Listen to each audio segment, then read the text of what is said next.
Dear participants, it's a pleasure and an honor to join you at the 2025 summit of the League of Tropical Universities to discuss coconut research. This presentation has been prepared in collaboration with Carmel Pilloti from Papua New Guinea, currently working at the Pacific Community in Fiji. Vincent Johnson, an esteemed colleague from England with whom I have collaborated on coconut research for 3 decades, and Herenui Chant from the Directorate of Agriculture of French Polynesia. I will be addressing the topic of cataloging coconut genetic diversity, highlighting our past, present, and future endeavours in this field, along with their corresponding scientific and social impacts. I will first illustrate the amazing diversity of coconut trees, the successive initiative in cataloging coconut diversity, from the first catalogue to the latest one made from French Polynesia, will be then presented. Finally, the social and scientific impacts of this catalogue will be discussed along with ways to help farmers and gardeners better conserve, breed, and use their traditional coconut varieties. Coconut trees show an extraordinary varietal diversity, first expressed by the color, size, shape, and the composition of the fruits. Varieties also differ by the size and the growth of the trunk, by their abilities to produce or not plenty fruits or a lot of toddy, and by their tolerance to disease, pest, and climatic hazards. The coconut palm is also a versatile species with phenotypic variations that are significantly influenced by annual and seasonal changes. Most people, including farmers, are often unaware of the extensive varietal diversity present within their own countries, as well as globally. This diversity is strongly underexploited at the cultural, commercial, and industrial level.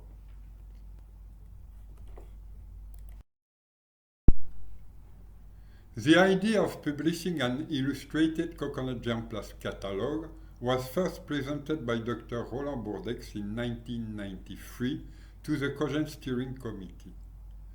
COGENT, the International Coconut Genetic Resources Network, was created in 1991.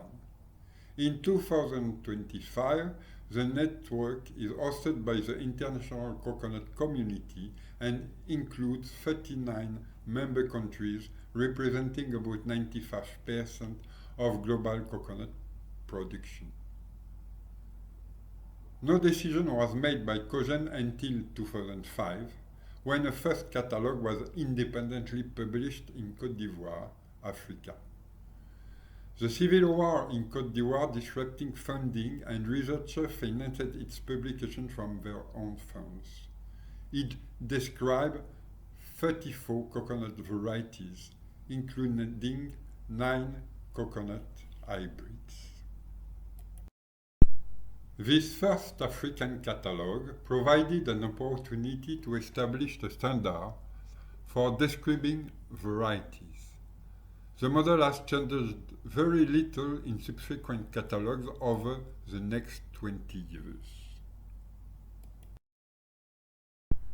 After this first African catalogue paved the way, in 2010 we published the first global catalogue of coconut germplasm together with the COGENT network. This new book describes 121 coconut varieties and populations originating from 28 countries. Some countries, including China, did not provide requested information and are not yet represented in this catalogue. The first global lists of coconut germplasm were also published in these catalogues. In 2012, they gathered 1,680 accessions, 855 populations, and 4 119 coconut cultivar or varieties. Since 2012, neither the germplasm lists nor the global catalogue has been updated by Cogent. This catalogue was available on the Cogent website and is now accessible on our website coconutmuseum.org.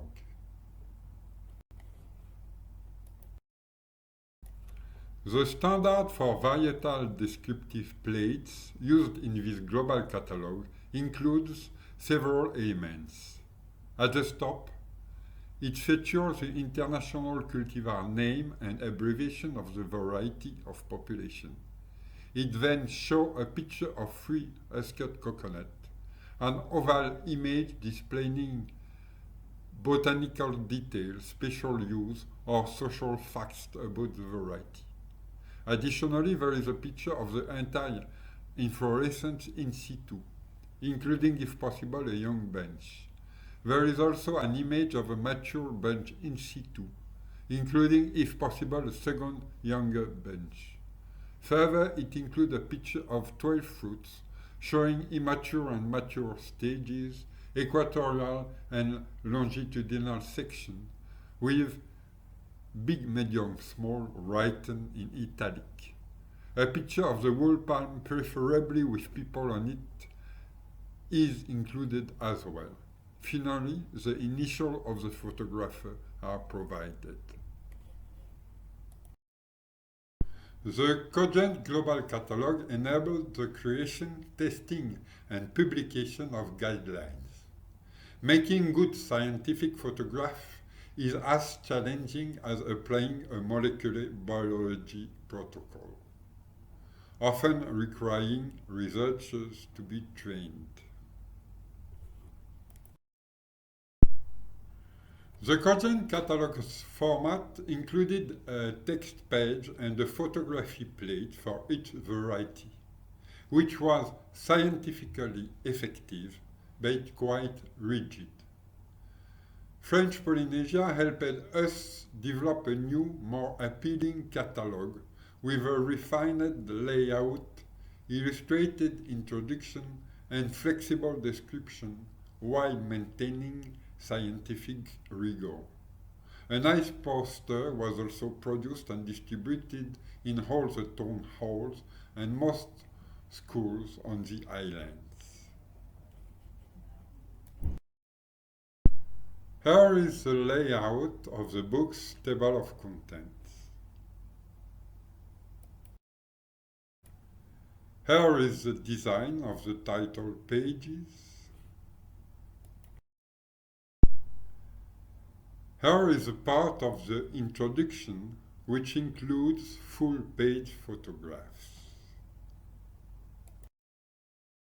We've made the design of the last catalogue more flexible, and some varieties are now described using more than 2 pages. Here is an example of an amazing Polynesian compact dwarf variety with a flexus trunk like a snake. In our last catalogue, it was described over 4 pages, because it's really worth it. Here are page 1 and 2 of the description of this variety. Here are pages 3 and 4 of the description of this amazing snake coconut tree. The next catalogue we will contribute to prepare, together with local researchers, is for Hawaii Island. Same kind of coconut varietal catalogue is also needed for many Pacific Island countries, such as Fiji, Tonga, Samoa, Tuvalu, and many others, and maybe also for China. I am willing and very interested in participating in these crucial projects. We can illustrate the recent work that we carried out in French Polynesia for the Tuamotu archipelago. This archipelago includes just under 80 islands and atolls in the southern Pacific Ocean. They constitute the largest chain of atolls in the world. With the support of the Department of Agriculture, a boat was chartered to visit 13 atolls. We stayed a day or two in each atoll to observe coconut varieties. It was very adventurous. Some ports are dangerous and difficult to access. But it was the most interesting scientific survey and the most beautiful trip I have ever done.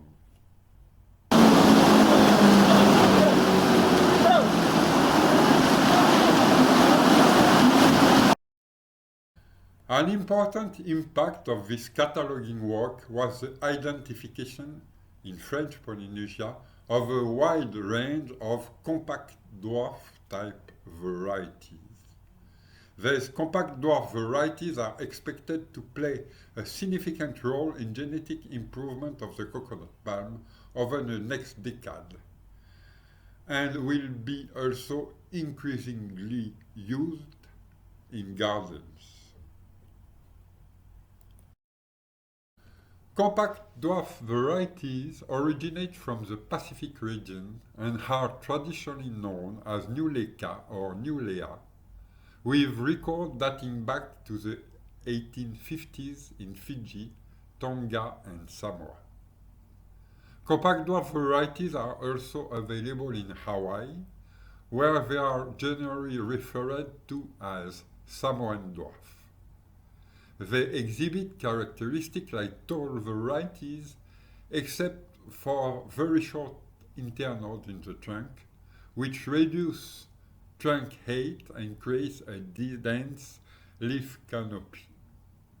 Compact dwarf and their hybrids may offer promising prospects for coconut agriculture due to their small size and resilience against cyclones and Oryctes beetle.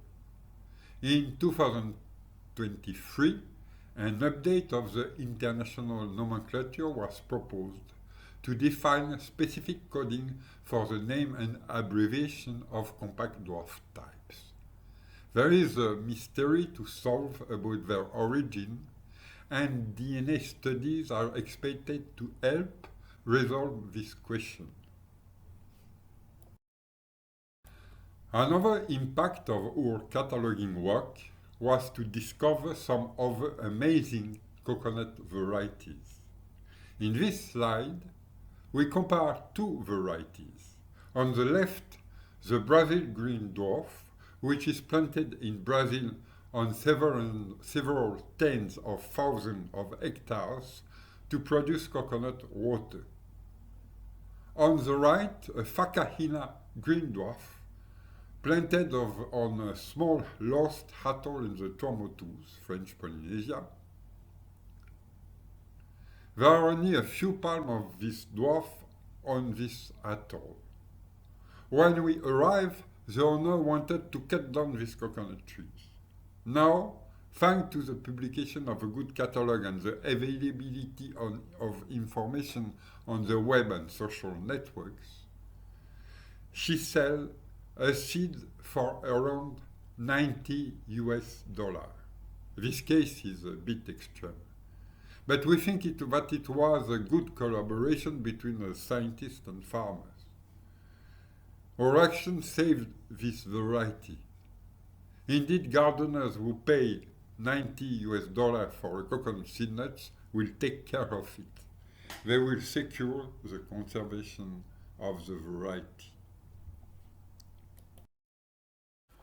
The most significant scientific impact of this last cataloging work was gaining insight into how farmers manage traditional coconut varieties.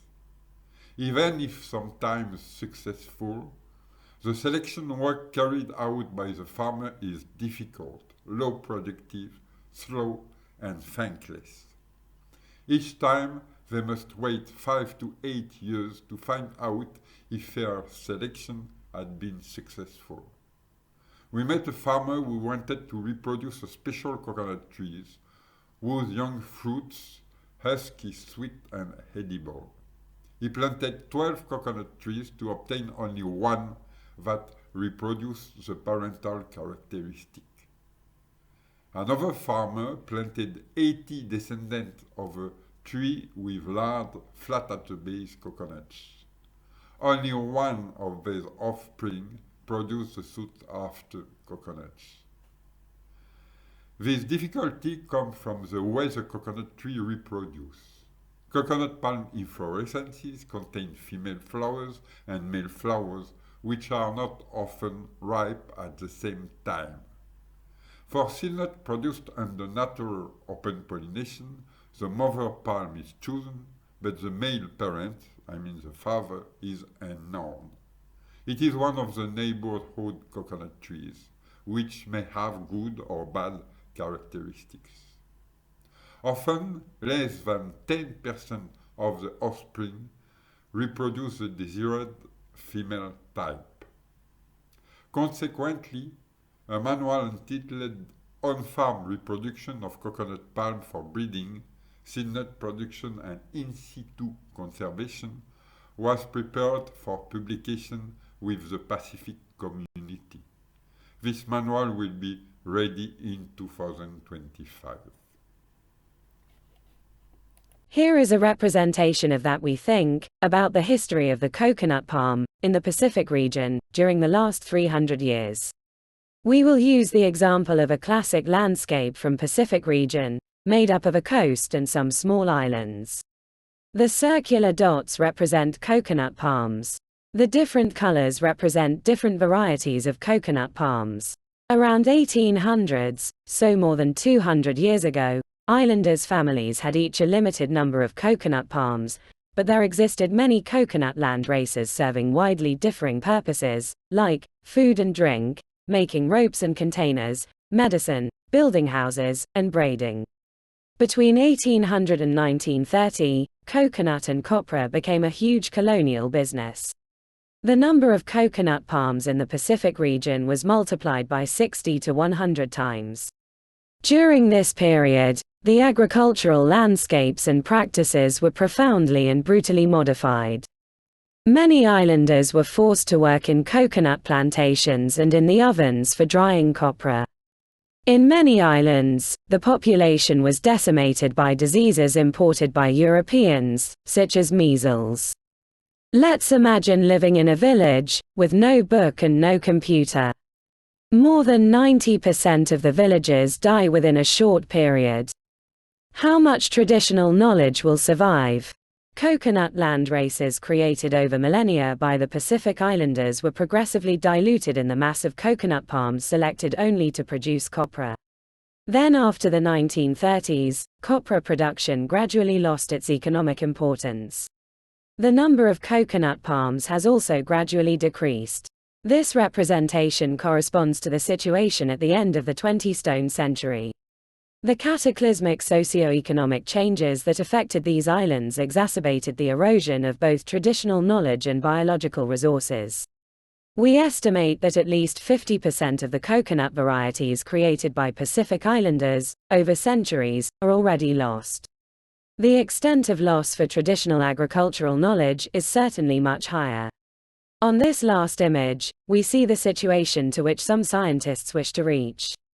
Certain locations such as small islands or isolated valleys could be used both to maintain diversity, and to produce seed nuts of traditional and hybrid varieties. This is the polymotu concept that we will discuss further during this training. Here is a perspective diagram on the evolution of the number of varieties and populations conserved ex situ. You may know that coconut nomenclature includes varieties, and populations within varieties. Time is too short to explain it in detail. When I first presented this diagram, some people told me that it was too ambitious. In fact, the exchanges I had afterwards seemed to indicate that the overall number of populations collected around the world is much higher. Researchers continued to collect a lot. They often collected varieties with low numbers, because some interesting varieties and forms are represented by less than 5 individuals. On the other hand, no work has been done since 2012 at the global level to try to detect and remove duplicates. Moreover, the majority of collections have no means of reproducing accessions true to type. Many accessions are therefore active for at best 50 years, then they disappear or are mixed up. Since there has been no detailed follow-up since 2012, we are getting into a situation of clutter. We no longer know at the global level what has been collected, what is duplicated, what has disappeared, and what has been regenerated, and whether this regeneration was carried out reliably. Dear participants and colleagues, thank you for listening.